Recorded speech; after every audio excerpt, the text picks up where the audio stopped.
ก็ดีนะมันเลย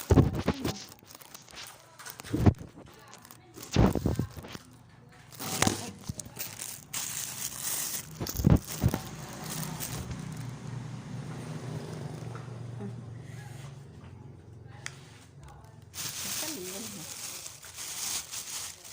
อ่อนก็หลีนะเสีย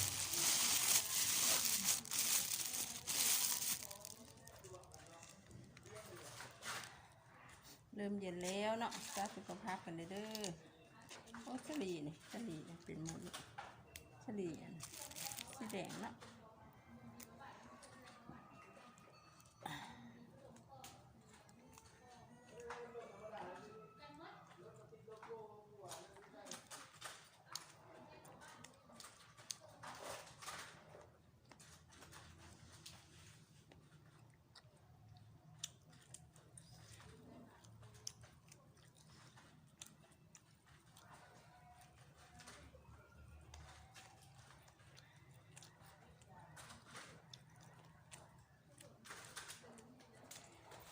อย่างน้อยแม่เขาเห็ดอัน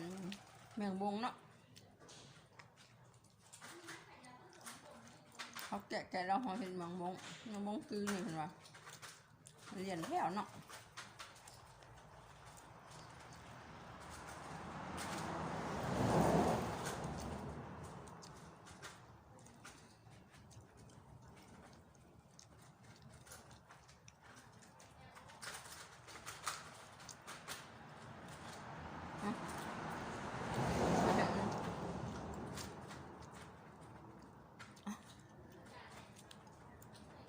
แค่บุษือมันก็บุษือมันก็อะไร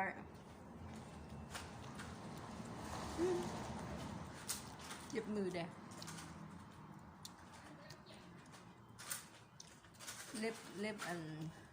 นางปูแทงมือเข้าเลือด